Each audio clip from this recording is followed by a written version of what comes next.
قرآن مقدس کی ایک آیت کریمہ سورۃ الحج سے آپ حضرات کے سامنے تلاوت کی ہے،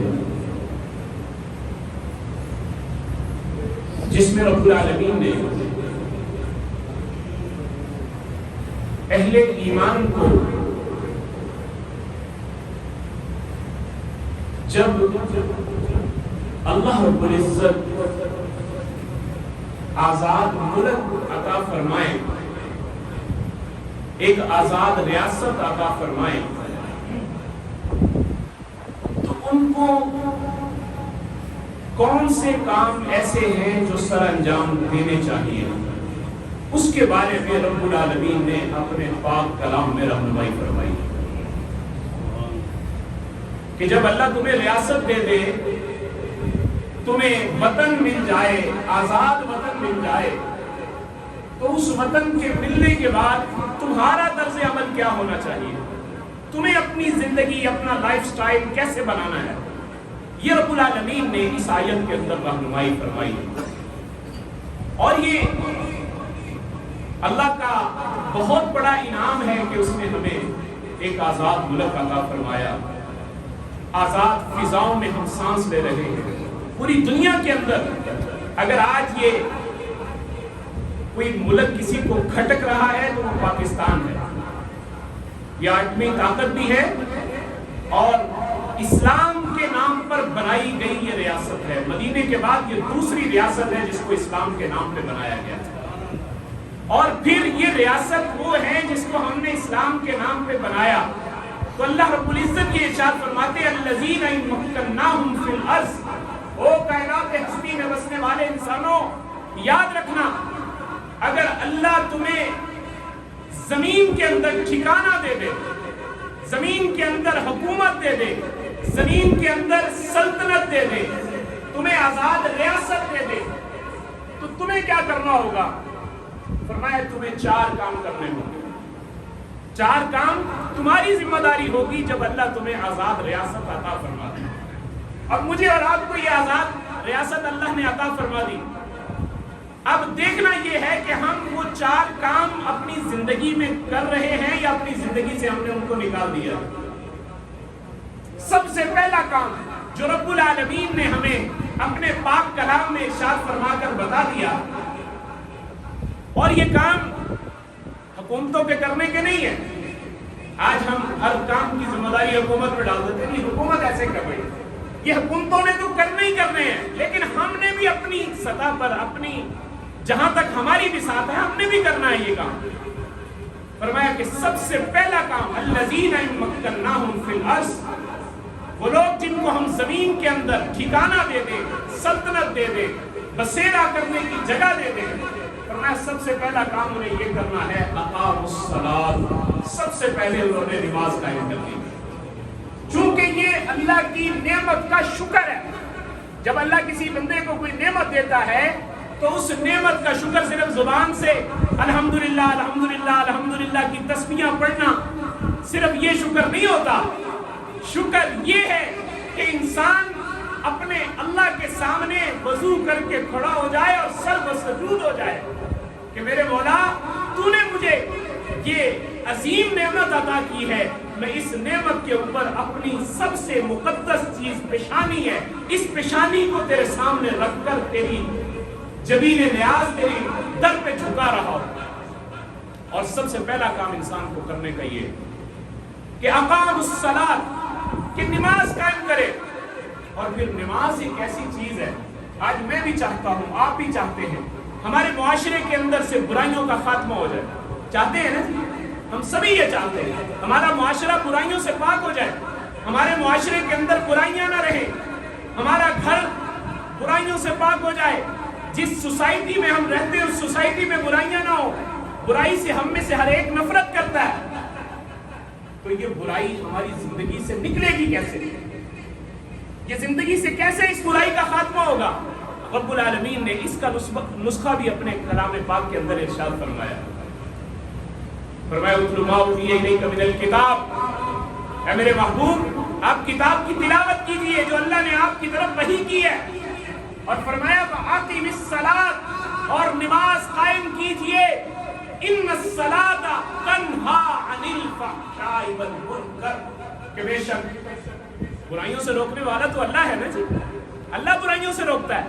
لیکن اس آیت کے اندر اللہ یہ فرماتے ہیں بے شک نماز بے حیائیوں سے برائیوں سے روکتی ہے. اس آیت کی روشنی میں اللہ یہ فرما رہے ہیں بے شک نماز بے حیائیوں اور برائیوں سے روکتی ہے.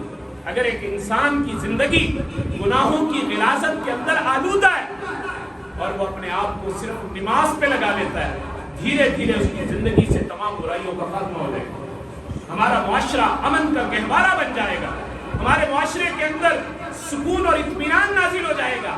اسی لیے کہتے ہیں اپنے گھروں میں حضرت عمر رضی اللہ تعالیٰ عنہ کوڑا لٹکانے کا حکم دیا کرتے ہیں. اپنے گھر میں کوڑا لٹکا کر رکھو. کیا مطلب تھا اس کا؟ صرف یہی مطلب تھا کہ اپنے گھر والوں کے اوپر بے خوف مت ہو جاؤ.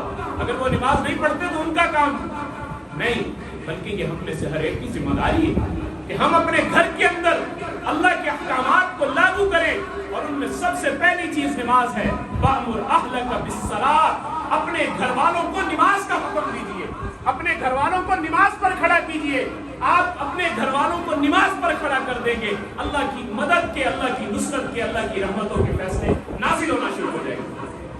اور یہ نماز ایک ایسی چیز ہے کہ ہم نماز روٹین سے ادا کرتے ہیں. ایک مرتبہ میرے پیارے حبیب علیہ السلام تشریف لائے سردی کے موسم میں باہر، اور آ کر حضرت ابو ذر رضی اللہ تعالیٰ عنہ میرے محبوب کے قریب تھے.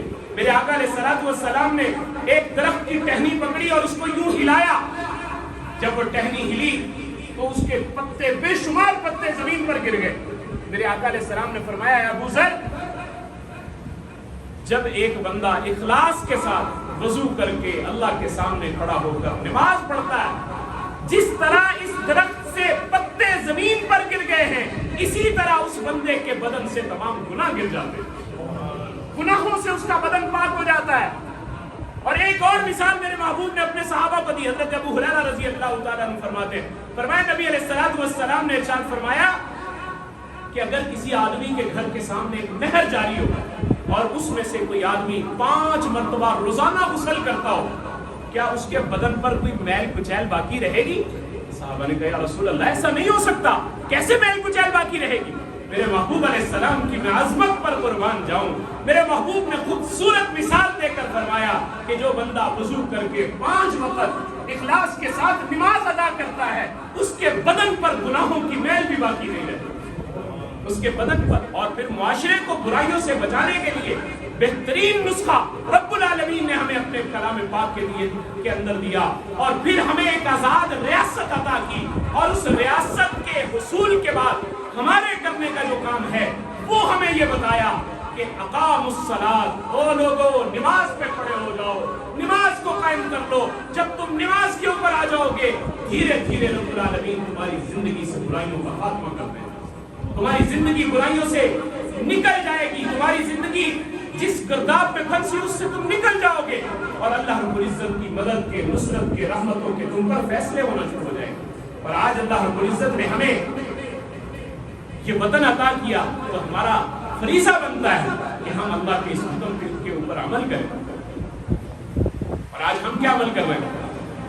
معذرت کے ساتھ ہم میں سے ہر ایک کو بتا دیں 14 اگست گزری ہے، ہم سب نے اپنی آنکھوں سے مشاہدہ کیا ہے کیا طوفان بدتمیزی پورے شہر میں برپا کیا گیا، اور ریاست کی ذمہ داری جو تھی ریاست نے اس سے بھی غفلت اور لاپرواہی برتتے ہوئے باقاعدہ طور پر اللہ سے اعلان جنگ کرتے ہوئے اقبال اسٹیڈیم کے اندر میوزیکل شو کیا گیا، پروگرام کیا گیا.